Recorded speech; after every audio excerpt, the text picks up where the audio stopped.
wholly pathetic sequel, Batman. Today I'm going to be talking about American Werewolf in Paris. Yes, this is a VHS tape. Much like the first one, I don't have this on DVD or Blu-ray yet. I'm afraid to get this in any other format than VHS because the effects are so bad. I don't know if I could take it in a better definition, but maybe I'm getting ahead of myself a little bit. American Werewolf in Paris. This is a very, very loose sequel to the John Landis 1981 classic American Werewolf in London. One of my favorite horror movies, just an absolute classic, one of the best. This one not so much. And I say loosely because you could almost make the argument that this is like a remake of American Werewolf in London, because there really is no like relation to the movie other than like kind of the plot that it sets up. Like every werewolf movie is a little bit different, but this one has the elements to it that are very much similar to American Werewolf in London. So it has the ghosts of the victims haunting the cursed werewolf guy. So that's something that I would say, correct me if I'm wrong, but somewhat original and specific to American Werewolf in London. So there is that. But like other than that, I mean, there's no relation other than just the general type of plot. Like there's no scene in this movie where like someone's like, "Oh yes, this happened many years ago in London, if I remember correctly." So nothing quite like that. So really, there's no relation. And kind of what it tries to do is, yeah, replicate what the original did so well. What the original did so well, it was blending comedy and horror. Like more specifically, like an 80s comedy with an 80s horror. Like with the David Naughton character, he could have very well been a character in, an 80s comedy, like, Caddyshack or something. He could have been one of those kids. So, I mean, that rings true to the movie. And the horror is also very good. Like out of like any like comedy horror, I don't think any movie combines comedy and horror just so well. Like there's some comedy horrors that are really really funny but not necessarily scary. I would argue that American Werewolf in London is absolutely scary, but that's my opinion.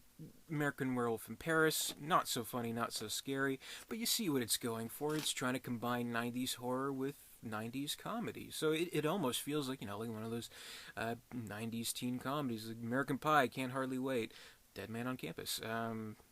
Kind of like that. So it's Tom Everett Scott and his bunch of goofy friends. They are off for, a trip in Paris, and then they encounter the werewolf curse when the main character, he happens upon this suicidal woman on the Eiffel Tower. If it takes place in Paris, you gotta have a scene with the Eiffel Tower. Simple as that. She's like, he's bungee jumping off of it, and he saves her. Turns out she's a werewolf. That's Julie Delpy. Yes, acclaimed actress Julie Delpy. Somehow in this movie, I don't know how, but she's almost the saving grace of this movie. She's a great actress and gorgeous as well. So points for that, I guess. But then they uncover all the same types of things that we've seen before in American Werewolf in London. So it's kind of tiresome for us because we know the whole deal. But they try to bring some twists to it. Like there's the whole aspect of the plot where there's this like cult of lycanthropes who embrace the werewolf lifestyle and try to bring in food, basically people as food. So and they have the serum that can control how they transform. So that's pretty cool. Kind of a ripoff of the Howling, sort of, like the cult and embracing the werewolf lifestyle, as it were. So it's kind of like a rehash of any werewolf movie you've seen. But they try. Really, what I mean, no dancing around it. What really makes this movie awful is the effects. The effects are just laughable.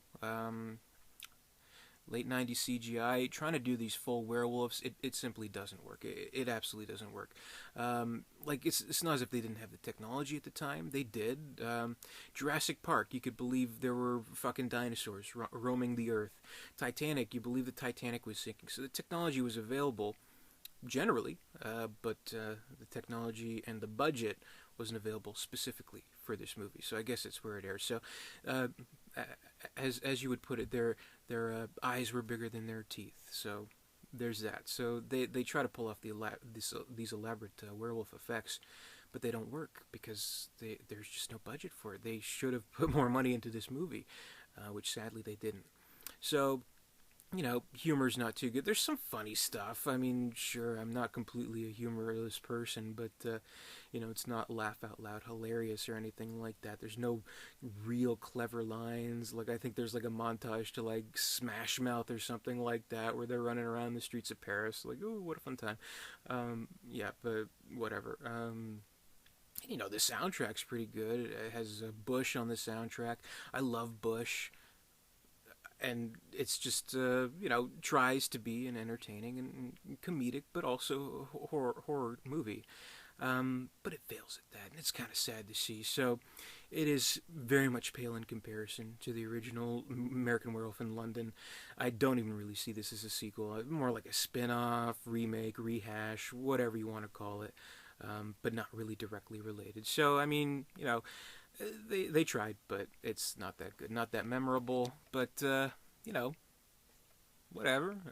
So yeah, I reviewed American Werewolf in London last year, so I thought I'd talk about the sequel a little bit today. So hope you enjoyed this review. Don't watch this movie; it's not worth it. But yeah, thanks for watching. Comment, rate, subscribe, all that good stuff, and stay tuned for more horror reviews this month.